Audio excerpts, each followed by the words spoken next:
네, 반갑습니다. 오늘은 1월 15일 목요일입니다.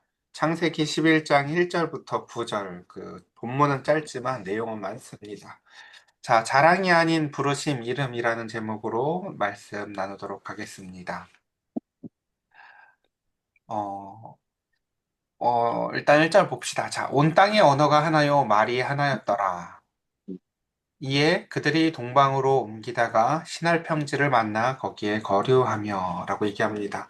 앞선 본문들의 이야기를 우리가 먼저 기억을 해보면 이제 먼저 노아의 홍수가 사건이 있었어요. 하나님이 물로 심판을 하셨었고 무지개를 통해서 다시는 하나님이 사실은 노아의 심판 이후에 노아의 타락의 이야기를 통해서 우리는 또 그런 걸 봤어요. 이제 노아가 하나님이 심판할 때 제일 괜찮은 애만 딱 놔두고 심판하고 다시 세상을 깨끗하게 만드는 이런 형식의 것이 사실은 한계가 있다라는 거. 그게 온전한 방식도 아니었고, 노아 역시도 사실은 의인이나 죄 없는 사람이었던 게 아니었구나라는 것들을 우리는 보았습니다.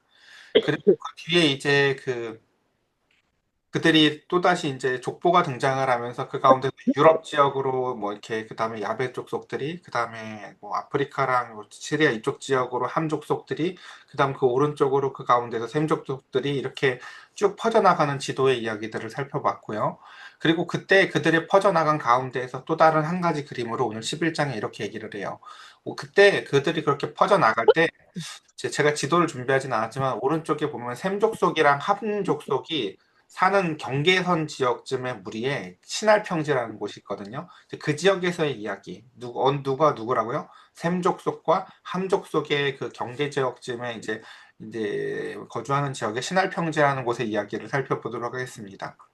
그들이 이제 동방으로 옮기다가라고 돼 있죠. 우리가 이제 성경의 언어를 좀 주의해서 보셔야 되는데, 그렇죠. 예를 들어서 그들이 그냥 갔다는 표현을 갔다고 써도 되지만 굳이 동쪽이라고 쓰는 경우가 있어요. 여러분, 이제 동쪽이 외에 나머지 방향들을 생각보다 그렇게 상세하게 안 다뤄요. 그러니까 이게 무슨 뜻이냐면요. 이게 의미가 있을 때 이런 표현들을 쓴다고요. 그러니까 성경에서 동쪽으로 갔다라는 거냐, 흔히 하나님이랑 멀어졌다라는 표현이에요. 그래서 전에도 이제 우리가 제일 살펴봤지만 레위기에서나 이런 데서 보면은 이제 성전의 구조 또는 성막의 구조가 보면 이제 문이 동쪽에 달려서 서쪽으로 오는 게 하나님께 가까이 오는 거고 동쪽으로 가는 게 하나님으로부터 멀어지는 거죠. 에덴도 하나의 작은 성전이라고 보면은 에덴 동쪽에 문이 있어서 그들이 에덴 동쪽으로 쫓겨났고 나중에 가나안도 하나의 성전으로 보면 가나안의 동쪽에 문이 있어서 그쵸 그들이 가나안 동쪽으로 이제 이 가나안 땅에 진입하는 것처럼 말입니다. 자, 그래서 오늘은 그 신할 평지에서의 한 가지 이야기를 살펴볼 텐데요. 지도가 잘 보이실지 모르겠어요. 여기 동그랗게 표현되어 있는데 보면 이제 신할 평야라고 표현이 되어져 있어요. 그리고 그 다음에 이제 오늘은 두 곳의 이야기를 좀 해볼 거예요. 이제 그 신할 평야에서 즉 이 바벨론 지역쯤에서 있었던 그 바벨탑 이야기를 하나 살펴볼 거고요. 근데 이제 또 저 왼쪽 아래에 보면 이집트라는 나라 보이시나요? 왼쪽 아래에 보면 이집트라는 나라가 있죠. 이 두 나라는 이제 참 특이하게도 이제 다른 현상이 있었는데 뭐냐면은 두 곳이 다 홍수가 잘 일어났었다라는 것입니다. 뭐라고요? 두 곳이 다 홍수가 잘 일어났었다. 근데 문제는 뭐냐면 홍수가 너무 다른 거였었어요. 저 지금 우리가 보는 저 시날 평야에 있는 그 메소포타미아 문명, 메소포타미아가 뭐냐면 두 강 사이에라는 뜻인데 이 티그리스 강이랑 유프라테스 강 두 강이 흐르고 있고 그 지역에 이제 커다란 늪지가 형성이 돼 있었어요. 그리고 거기에 이제 문명의 시작이 태동할 수 있는 도시들, 고대 오래된 도시들이 있었는데 이곳은 이제 문제가 뭐였냐면은 이제 강이 범람하면 여태까지 이제 뭔가 노력들이 다 진짜 사라진다라는 거죠. 자, 지금 우리 배경을 잘 생각해야 돼요. 하나님이 이 앞에 보면 노아의 홍수 이후에 이제 뭘로 심판하지 않겠다고 했어요? 물로는 심판하지 않을 거야 라고 했지만 여전히 이 메소포타미아 문명에서는 홍수가 제일 두려운 거예요. 그러니까 강이 범람하는 게 사람들에겐 늘 제일 두려워하는 재앙이었다고요. 반면에 저 나일강 인근 저 이집트는 보면은 그 나일강의 범람이 축복이었어요. 나일강이 범람하면 항상 그 범람하는 범위가 있거든요. 여기까지라고 했어요. 그래서 보면은 그 피라미드들이 어디에 세워져 있냐면 그 나일강이 범람한 범주에 세워져 있어요. 그래서 여기까지 항상 물이 범람하지라고 하면서 물에 범람하는 경계의 피라미드가 세워져 있고 그리고 나일강이 범람하고 나면 물이 빠지고 나면 거기에 아주 그냥 유기물이 많은 토질로 싹 바뀌어서 거기에다 집합버블을 그냥 씨를 뿌리기만 해도 작물이 어마어마하게 자라나서 이렇게 오늘날 우리가 쓰는 비료 같은 게 필요가 없는 아주 비옥한 땅이 되는 것이었다고요. 그래서 이 두 가지를 기억하세요. 지금 본문은 하나님이 더 이상 홍수를 심판하지 않을게 했지만 메소포타미아 문명의 사람들에게는 여전히 물은 가장 두려움의 대상이었고 반면에 이집트 사람들에게는 홍수는 축복이었다라는 서로 완전 다른 세계관을 갖고 있는 곳의 두 곳의 세계관의 이야기 가운데에서 오늘 그 시날평야, 그 메소포타미아 문명에 있는 시날평야에서의 이야기를 우리가 다룬다라는 거 이렇게 함께 살펴봤으면 좋겠습니다. 자, 그때 그러니까 그들은 이런 이야기를 합니다. 서로 말해, 자, 벽돌을 만들어서 견고히 굽자 하고 이에 벽돌로 돌을 대신하여 역청으로 진흙을 대신하고 또 말하되, 자, 성읍과 탑을 건설하여 그 탑 꼭대기를 하늘에 닿게 하여 우리의 이름을 내고 온 지면에 흩어짐을 면하자. 홍수가 자꾸 나니까요. 홍수로부터 안전할 수 있는 방비를 하자라고 얘기를 해요. 뭐가 잘못인가요? 그쵸? 그리고 실제로 이제 중요한 것은 무엇이냐면, 근데 여기서 일단 요 얘기를 하기 앞서서 먼저 사진 몇 개를 보여드릴게요. 일단 우리가 예전에 이거 사실 다 봤어요. 제가 아브라함이 살던 동네 영상이라고 해서 예전에 영상도 보여드린 적이 있었고, 기억나실지 모르겠어요. 그리고 요 사진은 지금 지구라트라는 것에 대한 사진인데, 이 지구라트가 바로 그 바벨탑을 설명하는 거예요. 지구라트 여러분 보시면 어때요? 생각보다 규모가 굉장히 커요. 그리고 사진이 잘 보이실지 모르겠는데 제일 하단에 보면요. 꽤 일정한 높이까지는 그 까만색이 보이죠. 이게 바로 그쵸. 역청을 발라서 방수 기능을 해놓은 거야. 물이 어느 정도 범람해도 견딜 수 있도록 아래다가 역청을 발라놨었던 것이고 이게 이제 이 당시에 섬겼던 이 메소포타미아 문명에 살았던 사람들이 섬겼었던 난나라는 그 달의 신을 모시는 신전이었었어요. 그러니까 뭐 이곳에서의 유적들은 굉장히 많이 발굴이 돼가지고 이제 많은 내용들을 이제는 알 수 있게 되었는데요. 그래서 이제 이 바벨탑의 이야기와 그 가운데에서 이제 이 당시의 고고학적인 발견들의 이야기를 우리가 함께 같이 통해서 성경을 볼 수 있게 되었습니다. 자, 그래서 보면 이제 이게 이제 영국에 있는 이제 고고학자들에 의해서 발견이 됐었고, 뭐 이제 1차 세계대전 때도 그리고 이제 이라크 전쟁 때도 보면은 그래서 저 지금 그 어느 정도 복원해 놓은 저 이제 지구라트에 가보면은 당시에 이제 이라크 전쟁 때 쏜 그 총알 자국도 굉장히 많고요. 뭐 합니다. 어쨌든 간에 자, 이런 모양을 갖고 있다라는 것입니다. 자, 일단 요 이해를 가지고 그래서 제가 한 번 더 영상을 보여드릴게요. 그래서 요 영상을 통해서 이곳이 뭐 하는 곳이었냐면은 이제 이 지구라트가 바로 신전이었어요. 그들이 신을 섬기고 그 가운데서 홍수 일어나지 않게 해달라고 늘 빌고 그 가운데서 자신들의 어떠한 것들을 비는 것이었었죠. 그러니까 그래서 여기서 발견된 고고학적 유물들을 통해서 이집트 사람들과 메소포타미아 문명의 사람들의 그 내세관이 완전 달랐다라는 것도 우리가 예전에 확인했어요. 그러니까 이 지역 사람들은 맥주를 좋아하고 그 다음에 죽고 난 다음 세상 같은 게 관심이 없었었어요. 반면에 이집트 쪽 사람들은 늘 4, 5세기에 관심이 많고 그러니까 오죽하면 꽁꽁 사람을 묶어놨다가 나중에 돌아온다고까지도 생각을 할 만큼 4, 5세기에 관심이 많았다고요. 그러니까 서로 이제 굉장히 다른 세계관을 갖고 살았었다. 이 두 문명의 차이가 이런 것들을 생각해 보면서 오늘 한번 본문을 보겠습니다. 다시.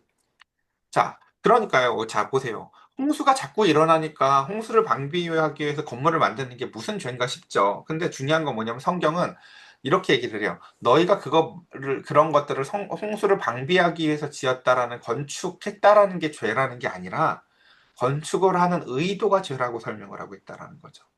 이들이 이걸 왜 지어요? 단순히 홍수로 말미암아 홍수를 방비하기 위해서 지은 것이 아니라 뭐라고 이야기하고 있습니까? 자, 성읍과 탑을 건설해서 그 탑의 꼭대기를 어디에 닿게 하자? 하늘에 닿게 하여 우리의 이름을 내자라고 얘기를 한다는 거죠. 오늘 주제가 바로 이 이름에 대한 이야기를 좀 해볼 거예요. 히브리어로 보면은 이제 그러니까 히브리어는 그 이제 자음 중심의 글자라고요. 그래서 샤마임, 뭐 시읒, 미음 이렇게 보시면 그 샤마임이랑 이름이라는 단어인 쉔이라는 단어가 똑같이 생겼어요. 자음이 닮아 있다고요. 그러니까 이들이 이런 얘기를 하는 거죠. 저 우리의 쉔을 내기 위해서 우리의 쉔을 저 샤마임까지 내자라고 얘기를 하면서 그 이름의 가치를 이들이 이렇게 표현을 해요. 이름은 뭐 하는 것이다? 남들에게 내 자신을 알리고 드러내고 자랑하기 위한 것이다 라는 게 그들이 생각하는 이름의 가치였어요. 우리도 인간이 이런 이야기 많이 하죠. 우리 초등학교, 중학교 때도 한자 배우기 시작하면 그런 얘기 하잖아요. 호랑이는 가죽을 남기고 사람은 이름을 남긴다. 자, 이장원 목사는 이렇게 얘기하죠. 그거 남겨서 뭐 할래? 이름 남겨도 여러분 아무 소용 없어요. 이름을 남기는 게 뭐가 중요해요, 사실은요. 이름을 남기는 건요, 성경적으로 아무 의미가 없어요, 사실은요. 하나님은 오늘 우리한테 이름을 남기라고 하지 않아요. 뭐라고 얘기하시냐면요. 네가 누군 줄은 알고 사니? 라고 말씀하세요. 이 얘기를 좀 해볼게요. 여러분, 우리 이제 창세기 두 번째 바퀴니까 좀 생각을 해보자고요. 이제 본문을 쭉 읽는 것을 넘어서 생각을 해보자고요. 이름을 우리 이 앞에서 배운 것만 생각해 봅시다. 이름의 의미가 뭐였었죠, 여러분? 기억나세요? 내가 너를 지었고, 내가 너보다 상위에 있는 것이고, 내가 너를 통치한단다 라는 의미였어요. 기억나시죠? 그래서 하나님이 아담을 지으시고, 하나님이 아담의 이름을 지어주셨고, 그 다음에, 어, 아담도 처음에 하와를 봤을 때 죄가 없었을 땐 나는 이씨, 너는 이씨야. 이렇지만 그가 범죄하고 나온 이후에는 그의 이름을 지으려고 들죠. 너는 하와야. 산자의 어머니. 그쵸? 당장. 그리고 그 다음에 짐승들이 왔을 때도 아담이 그의 어떠함을 보고 통찰력을 가지고 이름을 지어준다고요. 그러니까 하나님은 우리의 이름을 지으시는 분이고 우리는 동물의 이름을 지을 수 있도록 하나님이 세상의 그 질서를 만드셨다고요. 근데 그 가운데 여러분 잘 생각해 보세요. 이제 이 이름이라는 것은 그렇기 때문에 누가 짓는 것이에요, 사실은요? 만드신 분이 짓는 것이고 그 이름의 의미가 무엇인지 아시겠어요? 너는 진짜 뭐야? 라고 사실 그 정체성이 이름의 핵심이에요. 그러니까 자, 우리 예를 들어 혜영 수사님이 지금 늘 고단하고 피곤하게 세상을 살아가잖아요. 근데 그러다가 하나님이 어느 날 혜영아 불러주시면 그 하나님의 목소리가 나를 불러주는 것만으로도 너무 감격스럽지만요. 동시에 하나님은 이 뒤에 이런 이야기를 하세요. 내가 사실은 너를 뭐 하려고 만들었단다 라고 하실 때가 있다고요. 그러면 그걸 우리는 사명이라고 표현하거든요. 사실은 그 사명이 우리를 부르시는 목적의 우리의 이름의 의미예요. 자, 요 얘기를 좀만 더 해볼게요. 어,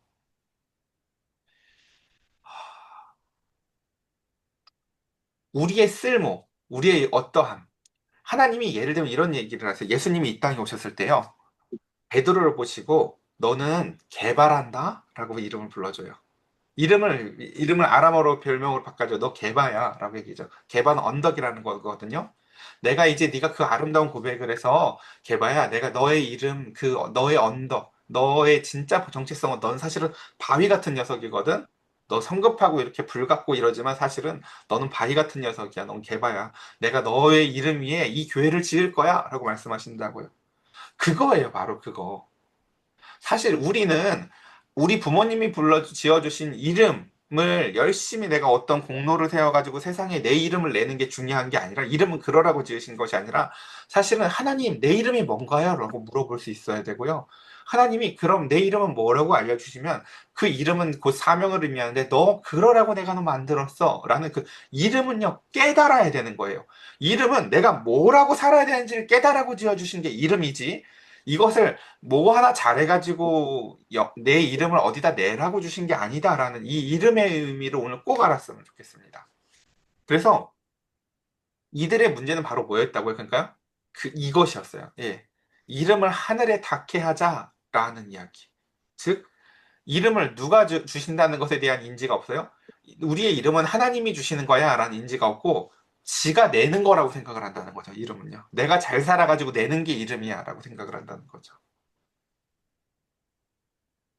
하나님이 아담이 범죄하고 나서도 뭐라고 하나요? 아담아, 네가 어디 있느냐? 이게 무슨 의미인지 아시세요? 내가 너를 지었잖아, 아담아, 라고 부르면서도 네가 뭔데? 네가 누군지는 알고 살아? 아담아, 너 내가 흙에서 지은 존재잖아, 아담, 흙. 흙아, 아담아, 네가 어디 있니? 그 자체가 부르심이라고요, 사실은요. 너 뭔데? 내가 너를 만들었는데 너 지금 어디서 뭐 하는데? 라고 말씀하시는 거라고. 우리는 그 이름을 이해해야 돼요. 내 이름이 무엇인가? 나의 사명이 무엇인가? 라는 거 말입니다. 이들은 이제 그것을 잊고 살아가는 존재들이었어요. 그래서 보면 오늘 이야기하고 마칠 거예요. 어차피 뭐 많은 이야기를 다루지는 못할 거라서. 그래서 여호와께서 사람들이 건설하시는 그 성읍과 탑을 보려고 내려오셨더라. 여호와께서 이르시되 우리 이 무리가 한 족속이요 언어도 하나이므로 이같이 시작하였으니 이후로 그가 하고자 하는 일을 막을 수 없으리로다.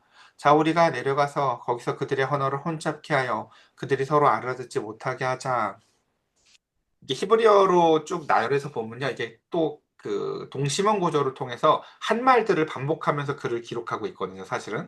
근데 여기에서 이제 중심 내용이 그러니까 뭔지를 파악하는 게 중요한데 보면은 하나님이 그들의 이름을 혼잡케 하다라는 단어도 바벨이에요. 그러니까 어쨌든 그 이름을 혼잡케 하시는 벌을 주신다라는 거죠. 그러니까 여기서도 이제 우리가 그냥 벌어지는 일이니까 그런가 보다라고만 읽으면 안 되고 이제 우리는 성경을 한번 다 봤으니까 두 번째 보는 거니까 사실은 뭐가 당연히 따라와야 돼요?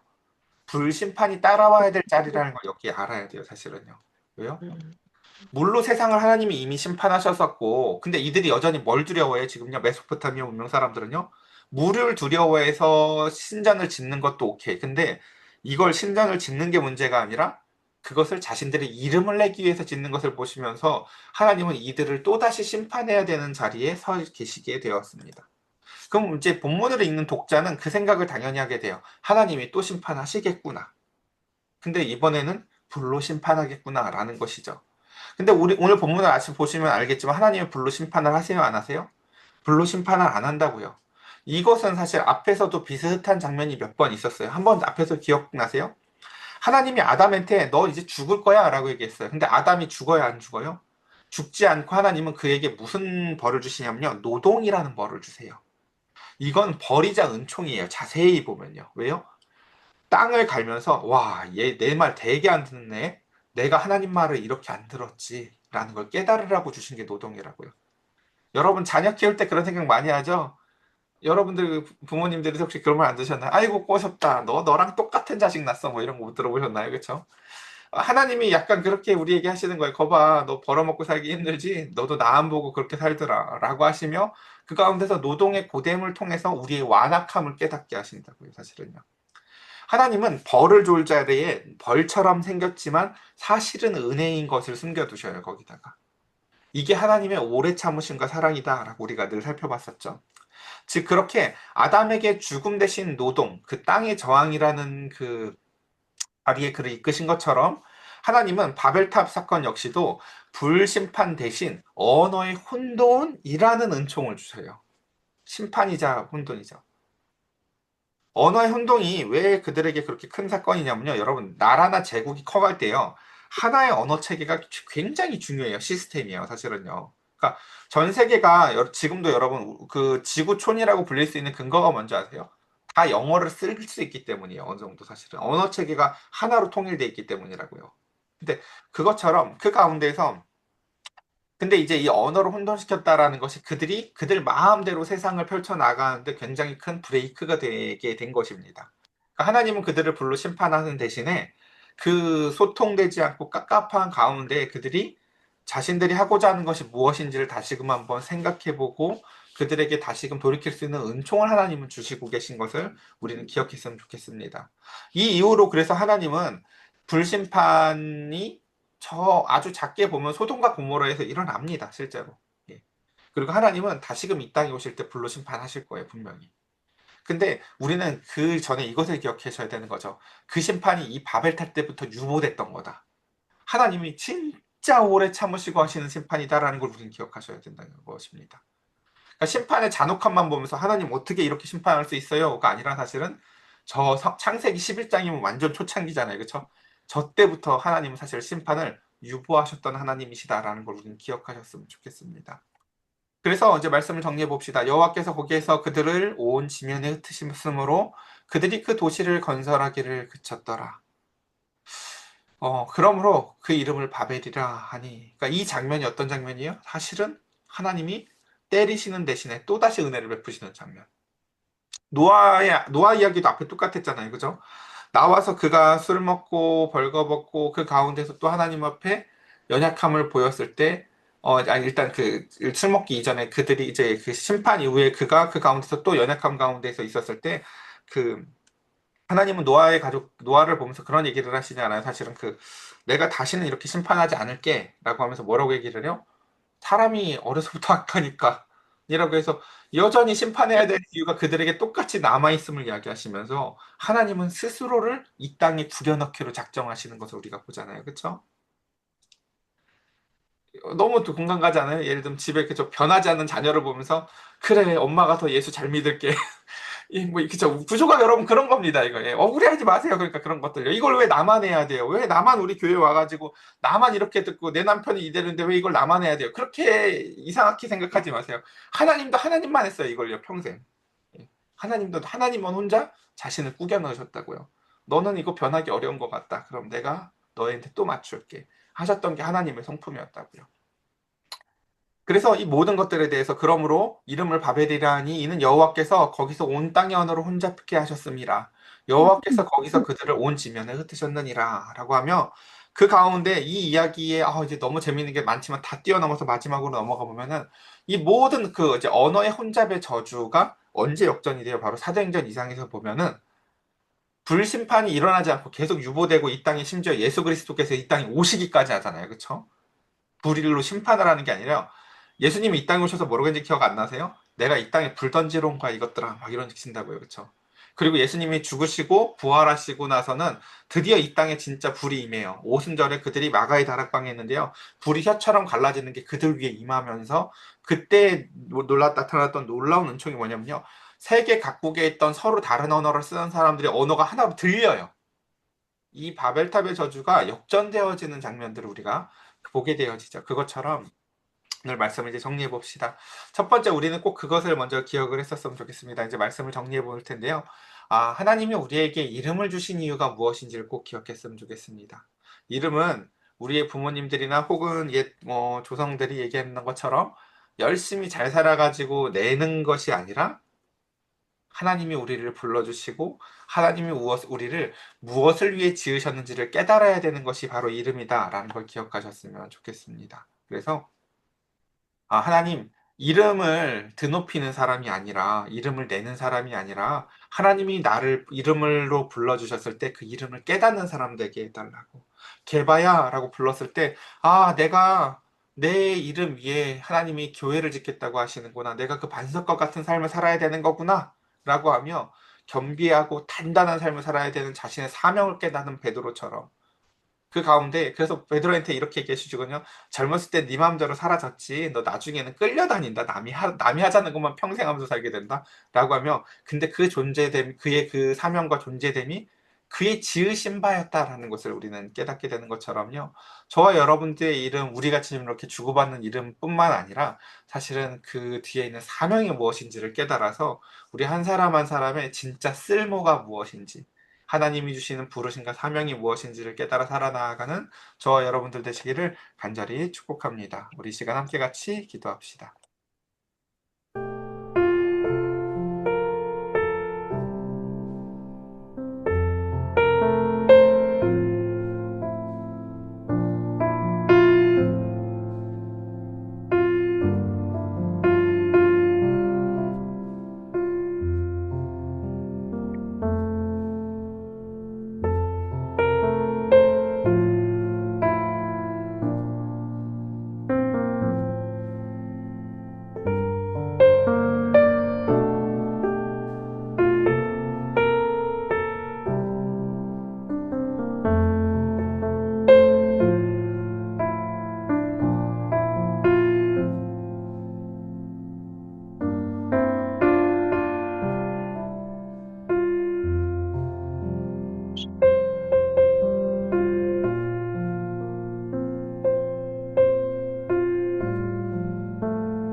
제가 기도드리겠습니다.